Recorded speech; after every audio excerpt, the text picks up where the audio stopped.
Minds Who Made It Spotlight, where we showcase innovation, reveal untold journey, and inspire the next wave of tech leaders.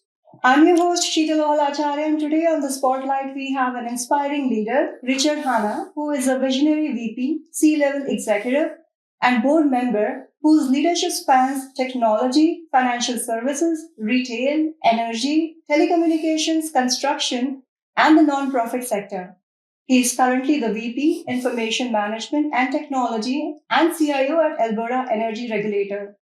With a rare blend of business foresight and deep technical expertise, Richard has consistently guided organizations through transformative digital journeys, strengthening both capability and culture along the way. Hi, Richard. Hi. Welcome to the show, and it's so lovely to meet you today. Thank you. I'm honored to be here. So let's dive into a conversation, Richard. You have had such a fascinating journey in technology, worked across various different industries. So how this experience has been when you look back at your journey, and what inspired you in your early days to get into technology? Yeah, no, great question. It has been a great journey. I won't tell you how many years, but it's been a number. It's funny, when I think back of, my father, when I was graduating from high school, asked me what I was going to do and what my aspirations were. And technology was kind of just starting out, to be honest with you. It wasn't, as a key part of business as it is today. It was kind of more, data processing and that kind of stuff. But my dad was a business person, went to work every day with a suit.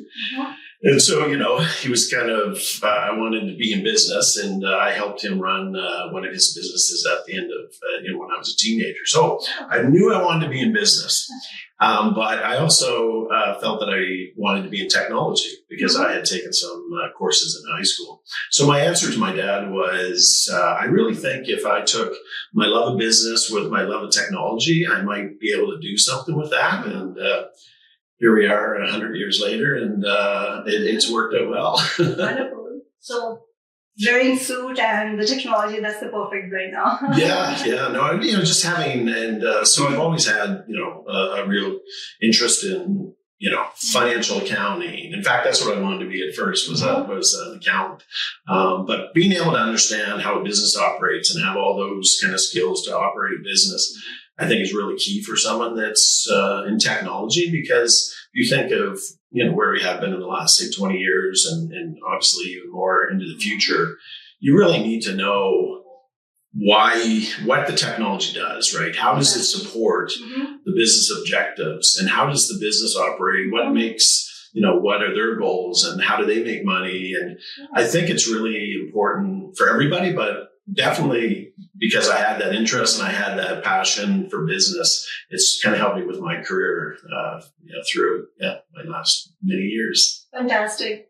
And when you look at your very first job, if you think about that, what makes you smile? Think of it? We speak today of digital transformation. Mm-hmm. Well, my first job, I was taking companies that were on a ledger system. Mm-hmm. So these were cable television companies. So back in those days, if you came in to pay your cable bill, they would take probably your cash, and it might have been credit cards, and then they would go to a paper ledger system and say, Richard Hanna at this address, pay this amount.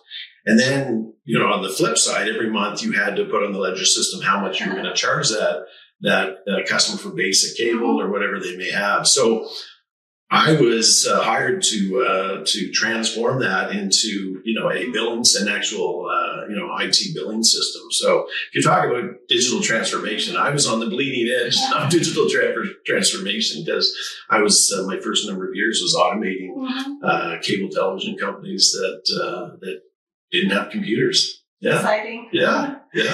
In talking about transformation, so you have seen various different waves of transformation. So which has been your most favorite one till now? I don't know if I'd have a favorite, right? When I look back just going from manual to digital, let's say. I mean, that obviously is still a big, a big memory and something that I'm very proud of, that I was part of that. Because, people today, they take IT and computers and digitization and now AI, I think we take it for granted. So I'm very fortunate that I saw the transformation of companies from manual to computerized, right?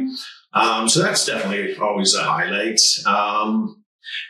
Through my career, I've worked in many different industries, and it's been great to see how, whether it's a cable television company or a telecommunications company or a retailer, I mean, it affects those businesses so different, right? Like for retail, I mean, the technology is most important, right? Like you cannot put, clothes in the store without technology telling you how to do it. You can't, your distribution systems wouldn't run without the technology. So very different maybe from, maybe energy where it's more of a, sometimes a back office type. IT is more of a back office, supporting back office processes. So, but it's all, it plays obviously a key role. We all know that, but my experience and what I've been able to enjoy is just how technology is so different in every company and how it impacts the business, right? Absolutely. Yeah.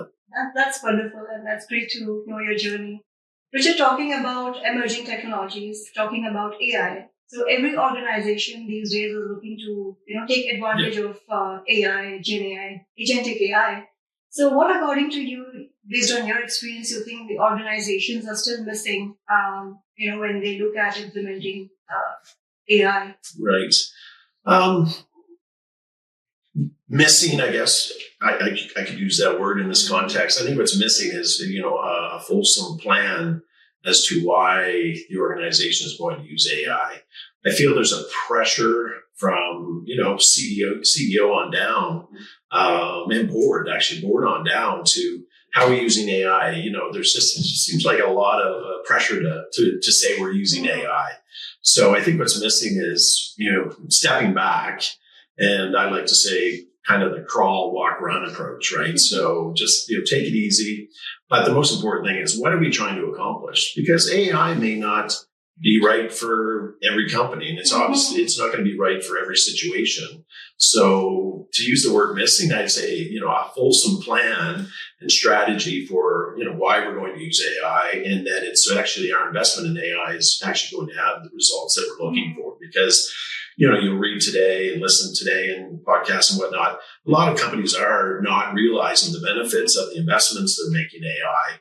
And I think back to your question, they're missing, a real solid, strategic, fulsome plan on why we're doing it and how do we get there, kind of with, that crawl, walk, run approach. Absolutely. And this actually reminded me of one of the memes floating around in LinkedIn. There's like a whole set of CEOs, and they're asking to their management, they need to implement AI. The other person is asking, when? They say, right now. And then people are asking why. And CEOs are saying, we don't know. Yeah. So I think that's the kind of thing that you need to know, that what you want to actually gain when you implement the new technologies. Yeah. So, well, on the flip side of that was kind of, I was taking, as part of my board education, I was taking a course on AI. So it was, AI at the board context. And one of the statements that I don't know if I agree with was, when you ask your CEO what they're doing with AI, if he or she answers nothing, fire them. And I was saying, I don't know, I'm not sure about that, because that is that pressure I was talking about too. There's so much pressure to say we're doing AI, we're using AI, here's what we're doing. But I think everybody's going to step back and say, how do we use it to solve business problems? Absolutely. Right? So we can say peer pressure in the industry. Yeah, it certainly is. Yeah. Wonderful. Now let's talk a little bit about Calgary as a tech hub, Richard. Like you have seen, Calgary growing, or the tech growing in Calgary. Yeah. So how do you see the future of Calgary in the next 5 to 10 years? Right. Yeah. So I've lived in Calgary 25 years now. So I've seen a real change. I remember, energy obviously has its ups and downs, and I think Calgary for many years has been talking about we have to be more than just an energy, hub. And I would say, back, even maybe 15 years ago, I was thinking, well, good luck with that. You just can't say we're going to be, a technology hub and make it happen. But now when I look where we are today, I think actually Calgary is a technology hub. Like I think there's so many startups and great startups that are happening in Calgary. There's the education system, universities, colleges that are producing great students. So I'd say, I'll eat my words and say, Calgary did a great job kind of having that vision of how do we become a technology hub. And I think we're really there today, from the companies that are being started up, like I said, the students, some of the facilities you see, for hackathons and those types of things. And there's a lot of activity going on. It's really has transformed Calgary, I think. Absolutely. And I would say the support that we're getting from the provincial government, that's wonderful. Yeah. No, definitely. Yeah, there's a lot of investment, both private and public, into making sure we realize that vision. So no, it's quite neat to be here 25 years and see the whole city kind of transform. Yeah. Absolutely. Okay, so Richard, I was going through your profile, and you're also part of some of the boards. So do you want to share a bit about that? Sure. Yeah, it's.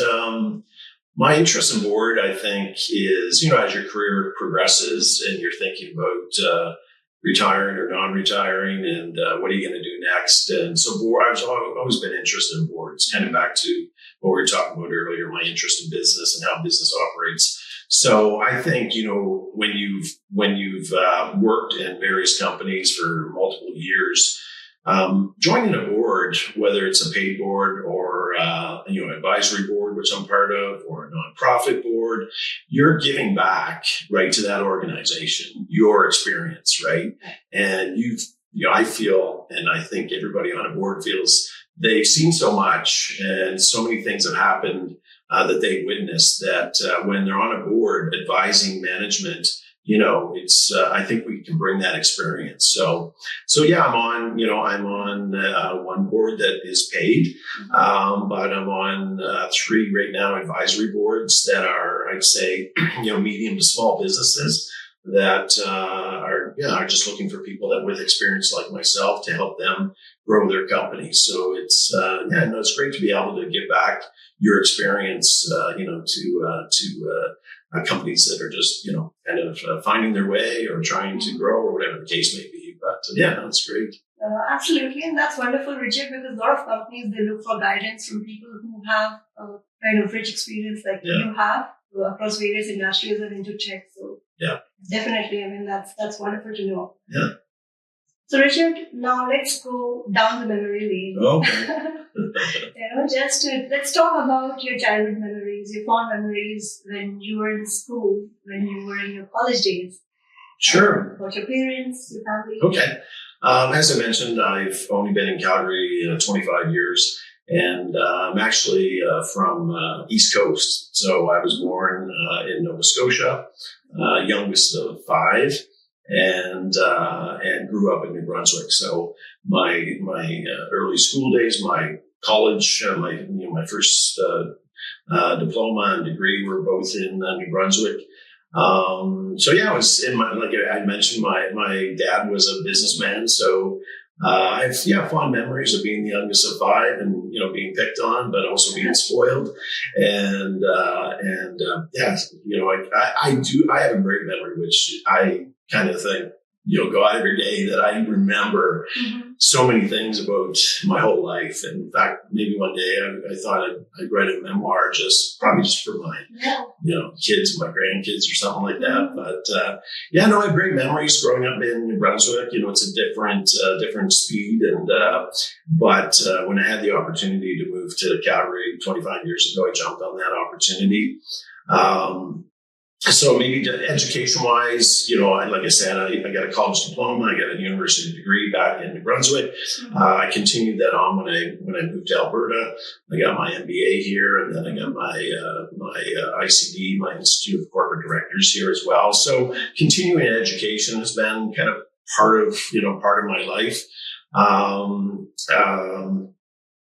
Growing up in the Maritimes, I think Maritime people are kind of laid back, and I think hopefully my personality that I grew up with and brought to Calgary kind of shows through in my leadership style. I think, from a leadership standpoint, I'm very empathetic. Things that have labels on them now, like EQ and servant leadership and things like that, have always been the way I've kind of conducted myself. And I think it's, all through my growing up years and how I was brought up and whatnot. That's wonderful. And thanks for sharing those memories with us, Richard. You talked about leadership. So, what are the core leadership values that, remain with you throughout? You mentioned empathy. Right. And when you look at the leaders, if you want to give one piece of advice to the leaders or the emerging leaders, what advice would be, from you? Yeah, I think that, the IQ part, you have to have that, right? In order to kind of be in a leadership position, you need to have the skills and knowledge of whatever it is you're leading. So IQ is a given. But I think, and it's, like I said, it's been labeled EQ now, but I think it's really important to have those qualities of being able to connect with people and listen to people and help guide them and direct them. And I mentioned that servant leadership. So I always view myself as, and I think I learned this from one of the companies that I worked for earlier on, was kind of that inverted pyramid where I'm on the bottom as a leader and I'm here to support, everybody above me versus, I'm the boss and I'm going to tell you what to do. So yeah, I'm not saying everybody's that way. I mean, I've seen various different leaders in my years, but certainly my leadership style is very much, I once heard this from a great man, chairman of a great company that I worked for. And it was that we're all equal. We just have different roles to play in this company. And his point was, the janitor that's, making sure that the floors are clean at night and the bathrooms are clean, that person is as important as anybody else in this organization. So, that was 20-something years ago, and I've always kind of stuck with me, and that's how I've tried to conduct myself, and that's how I've tried to lead. So my advice would be, being a leader, being a boss is it doesn't mean you have the right to treat people any different than the way you'd like to be treated. In fact, you should treat it as it's an honor to be leading people. It's not a right. That's a great answer, Richard. Now, talking about leadership again, which part of leadership you enjoy the most? It's changed, right? Through my career, it's definitely changed. I used to like the parts of leadership I used to enjoy was kind of directing and, this will sound terrible, but, telling people what to do and, being the boss and that kind of stuff. So, but I've certainly gone to the point now of more mentorship and helping people with their careers, as I come near the end of mine. Who knows what that'll be, but that's what I enjoy about leadership now, is really kind of being that person with experience that can help people with their careers, give them career advice, give them mentorship, help. I bet you there's nothing that happens in the workplace that I say I've never seen that before. Like I think I have a memory and experience on just about anything that comes at me, and I can share that with people, right? And I'm a great storyteller, so I love to tell people stories so that they understand, what's happening or how I've seen this. I don't just say, here's what you need to do, and be like, I need to tell you a story. And I kind of share my experience and my memories of when I've faced something like that. So yeah, I'm definitely way to the side of mentorship now. I'm a mentor leader. Yeah. Amazing insights, Richard. On a lighter note, who is a better leader at home? You or your wife? Oh, well, I'm the softer person for sure. I think my wife is more the, get things done, and which is good, right? And I think it's like any organization. I think you need to have different personalities to make it work, right? Yeah. And that's, whether it's leadership or the team itself, what I've always done is try to make sure the team, we each kind of offset each other. So I have skills in one area, but I have a lot of non-skills in another. So my direct team will always kind of complement my gaps, right? And I think that's same with the team. in general is kind of making sure, that you have all the bases covered, so to speak, with multiple different personalities, multiple different skills, multiple different leadership styles. So at home, we're definitely different the way we lead, but I think it, complements, when we were parents of small children. Absolutely. Our children are grown up now. So. That's wonderful, Richard. Now let's talk a little bit about your hobbies and interests. So what keeps you busy outside of work?